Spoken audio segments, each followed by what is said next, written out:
বাবা মা বেঁচে নেই বলে তুমি আমাকে একটা পঙ্গ ছেলের হাতে বিয়ে দিয়ে দিয়েছো ভাইয়া। কেন আমার জীবনটা নষ্ট করার জন্য উঠে পড়ে লেগেছো তুমি? রায়পন্নার কথার উত্তর গজগজ করে বলে উঠল সাইফ। তোকে যে এত টাকা খরচ করে বিয়ে দিচ্ছি এই তো অনেক। আর কতদিন আমার ঘাড়ে বসে খাবি রে রাই? এবার তো বিয়েটা কর।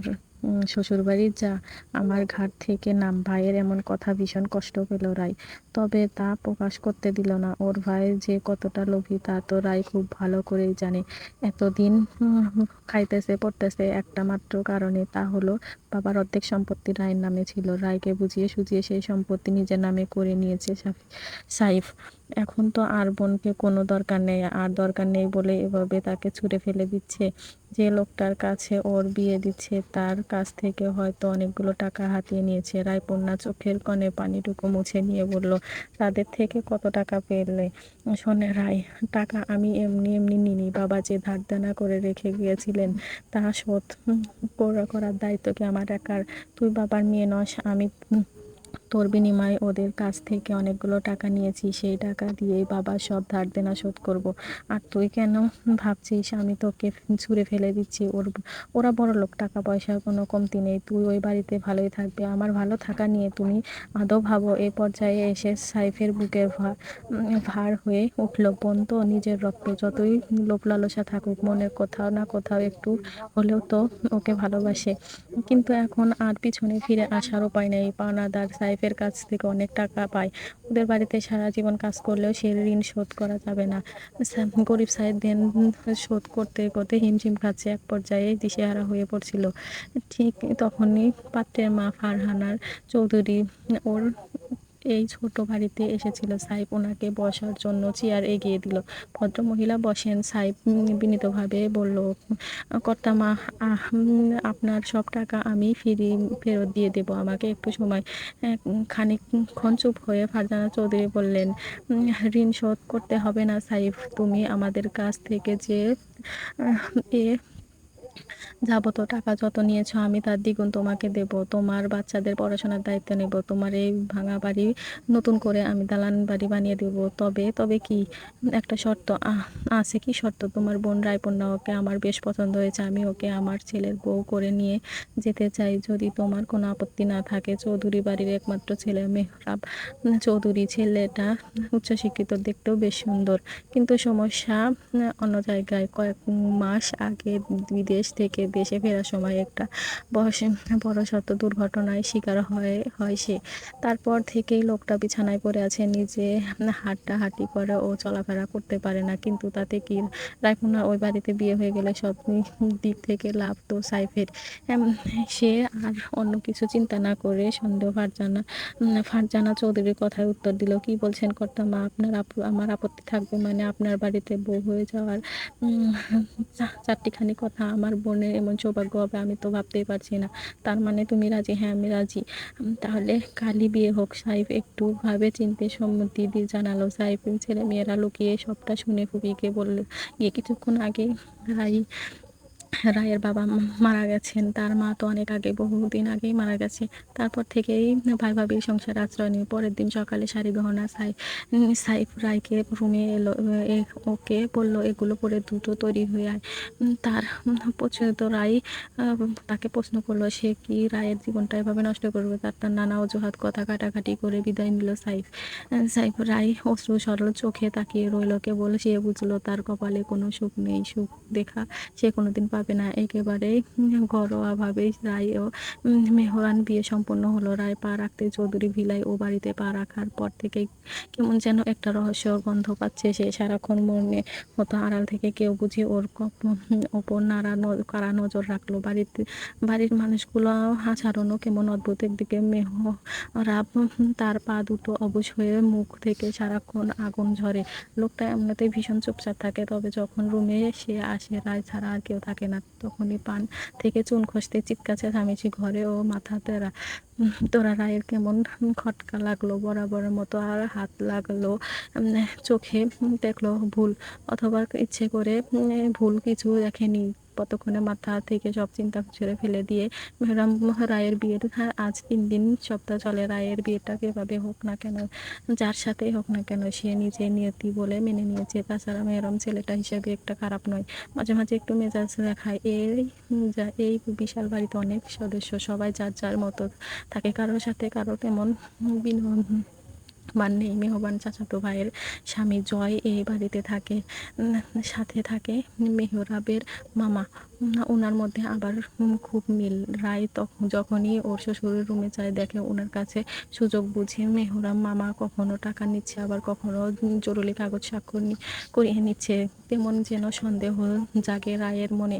ওর শাশুড়িকে এসব কিছু জানান না, হয়তো জানেন না, কারণ উনি সারাক্ষণ বিষণ্ণতায় নিয়ে চিন্তা বস্ত্র থাকেন। ছেলে আর স্বামী দুজনে এই অসুস্থতা নিয়ে ওনার চিন্তা শেষ নেই। রায় ভাবুক সুযোগ বুঝে ওনার সব খুলে জানাবে। রায় রুমে গিয়ে দেখলো নার্স মেহরাবকে একটা ইঞ্জেকশন পুশ করছে, আর তার উপর থেকে মেহরাব কেমন যেন অস্বাভাবিক আচরণ করেন। ওর চোখে দুটো মারাত্মক লাল হয়ে গেছে, আর সে লাল চোখ দেখে নিয়ে এক দৃষ্টিতে রায়ের দিকে তাকিয়ে আছে। রায় নার্সকে কড়া গলায় বলল, ওনার যা যা ওষুধ আছে আমি তো তাকে নিয়মিত খাওয়াচ্ছি, এটা কিসের ইঞ্জেকশন আপনি দিলেন?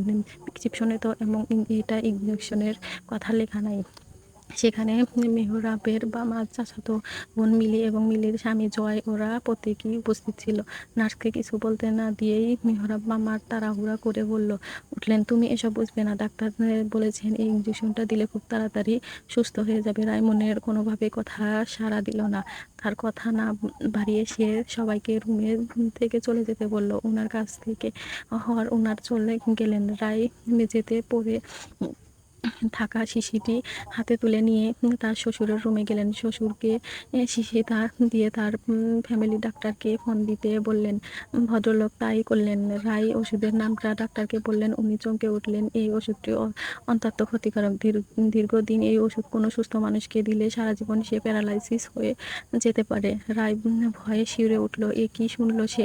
রায় ডাক্তারের সাথে যা যা কথা বললেন সেটা তার শ্বশুর শুনে নিলেন। উনি নিজে অবাক হয়ে গেলেন। তার মানে মেহরাবের এই বর্তমান অবস্থায় পিছনে এ বাড়িতে লোকজনের দায়ী। ওরা ইচ্ছে করে মেহরাবকে এভাবে অসুস্থ বানিয়ে রেখেছেন। এদিকে দরজায় কারা থেকে সবটা শুনলে ফেললেন মিলি। দ্রুত গিয়ে সবাইকে, তার স্বামী মামাকে সবটা জানিয়ে দিলেন। ওনার ভীষণ ভয় পেয়ে গেলেন। রায়ের ওপর প্রচণ্ড ক্ষিপ্ত হলেন। মেয়েটাকে এতদিন বোকাশোকা অশিক্ষিত ভেবেছিলেন ওনারা, ও যে এত চালাক তা জানা ছিল না। রায় তো শ্বশুরকে সবটা জানালেন। উনি প্রথম দফায় বিশ্বাস করে না। ফারহানা চৌধুরী নিজে যখন ডাক্তারের ফোন করে কথা বললেন, তখন সে ডাক্তারের ভয় অস্বীকার করে বললেন তিনি এমন কিছু বলেননি। হয়তো লোকটাকে জয় আর মামা আগলে হুমকি দিয়ে মুখ বন্ধ করে রেখেছেন। ফল দ্রুত রায় শাশুড়ির চোখে উল্টে আরও খারাপ হয়ে গেলেন। রায়ের পক্ষে কিছু বলতে চাইলে সবাই তাকে যারা চুপ করে রাখতো। এভাবে চলে গেল কিছুদিন। মেহরাবকে আরও ক্ষতি ইঞ্জেকশন দেওয়া হয় না। রায় নিজে দাঁড়িয়ে ঠিকঠাক ওষুধ খাওয়াচ্ছেন। সেদিন সন্ধ্যায় বাড়িতে কেউ ছিল না। ফারহানার চৌধুরী আরও ওনার স্বামী গিয়েছিলেন একটা বিয়ের দাওয়াতে, সবাই মিলে গিয়েছিলেন। আর মেহরাবের মামা তখন অফিস থেকে ফিরেন। মেহরাব যখন হুলস্থুলে বসেছিলেন, হুইল চেয়ারে বসেছিলেন, তখন খেয়াল করলেন রুমে কেউ নেই। সে বিছানা থেকে ফোনটা হাতে নিয়ে নিঃশব্দে বাইরে গেলেন। তার কিছুক্ষণ পরে রুমে প্রবেশ করলেন জয়। রায় মাত্রই গোসল সেরে জামাটা পরে আয়নার সামনে দাঁড়িয়ে পিছনের চেনটা লাগানোর চেষ্টা করছেন, কিন্তু কিছুতেই পারছে না। আচমকা কেউ একজন রায়ের পিছনে এসে দাঁড়িয়ে ওর জামার চেন হাতে দিল। রায় চমকে উঠে পিছন ফিরে তাকিয়ে দেখেন জয় কুৎসিত হাসি নিয়ে দাঁড়িয়ে আছে তার সামনে। রায় চিৎকার দিতে চাইল, কিন্তু জয় হাত দিয়ে মুখ চেপে ধরলো। ফিসফিস করে চুপ বলল, বাড়িতে কেউ নেই, কেউ চিৎকার শুনবে না। তোমার এই পঙ্গু বর শুনলে ওখানে আসতে পারবে না, তাই চিৎকার চেঁচামেচি না করে আমার কাজ করতে দাও। রাগে ওর ঘৃণায় কথায় রায়ের পুরো শরীর কেঁপে উঠল। সে কোনো মতে বলল, মানে কি? আপনি কি আমাকে বলতে চাইছেন? কিসের কাজ করবেন আপনি আমাকে ধরে? আপনি এগুলো আমার সাথে করতে পারেন না। তোমার এই সুন্দর শরীরটা আমার খুব পছন্দ হয়েছে। তোমার পঙ্গু স্বামী এমনিতে কিছু পারবে না। আমি পারবো। জয় একটা শব্দ উচ্চারণ করতে পারলো না। পিছন থেকে কেউ এসে তীব্র আকর্ষণে থেমে দিল, শার্টের কলার ধরে তাকে জোরে একটা ধাক্কা মেরে ফেললো। কণ্ঠস্বরে গর্জে উঠে বলল, তোর বাপ? জয় বলল, তুমি কে? বলল, তোমার বাপ। তুমি এটা করতে পারো না। তোমার তার মানে আমি কখনো পঙ্গু হইনি। আমি অসুস্থ ছিলাম না, সবটাই অভিনয় ছিল। তাই অভিনয়টা করলে তাদের সব লোকগুলো খরচও। জয়কে তার কোনো কথা বলার সুযোগ দিল না। মারতে মারতে সিঁড়ির নিচে নিয়ে গেল। জয়কে মারতে মারতে ফেলে দিল। সিঁড়ি দিয়ে গড়িয়ে গড়িয়ে জয়ের মাথা ফেটে রক্ত বের হয়ে লাগলো। আর্তনাদ করতে করতে সে এক সময় জ্ঞান হারিয়ে ফেললো। তৎক্ষণে বাড়ির বাকি সকলে ফিরে এসেছিল। মেহরাব সবাইকে সবটা বলল। সে আসলে এতদিন অসুস্থ ছিল না। দীর্ঘ 10 বছর পর সেদিন বিদেশ থেকে ফিরে আসলেন। সেদিন বড়সড় দুর্ঘটনা ঘটে। মেহরাবকে হসপিটালে নেওয়ার সময় প্রাণে বেঁচে যায়। পরে নিজের ব্যক্তিগত সোচ কাজে লাগিয়ে জানতে পারে সবগুলোর পিছনে ওর পরিবারের লোকেরা জড়িত। কিন্তু সে বুঝতে পারে না আসলে কোন সদস্যরা এগুলোর সাথে জড়িত। সেজন্য সে এতদিন পঙ্গু হন নাটক করে গেছেন।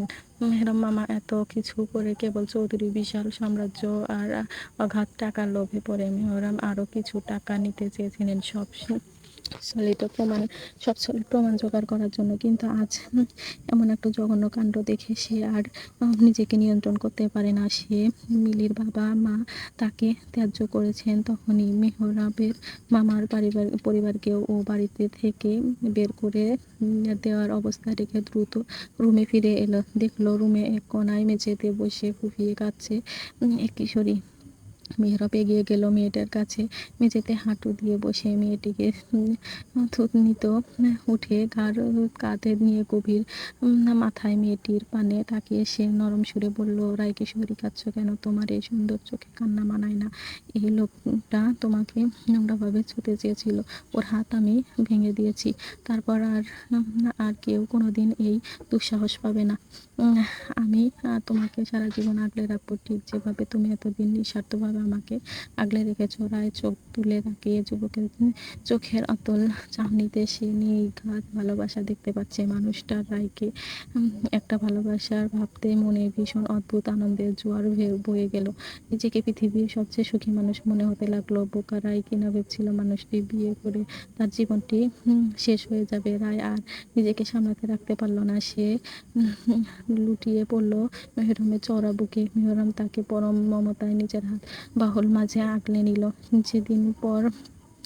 সেদিন পর থেকে চৌধুরী বাড়িতে আর কোনো বিপদ আসেনি। সেদিন ফারহানা চৌধুরী বাড়ি ফেরার সময় সাথে করে পুলিশ নিয়ে এসেছিল। পুলিশের সদস্য মেহরাবের মামা আর মইলিকে সাথে গ্রেপ্তার করে জয়কে হসপিটালে নিয়ে ডাক্তার জানাচ্ছেন সে কোমায় চলে গেছে। মাথা এত গুরুত্বপূর্ণ আঘাত পেয়েছে, সে আর কখনো কোমা থেকে জেগে উঠবে না। এই খবরটা শুনে বিন্দুমাত্র বিন্দুমাত্র রায়ের আর এগুলো কোনো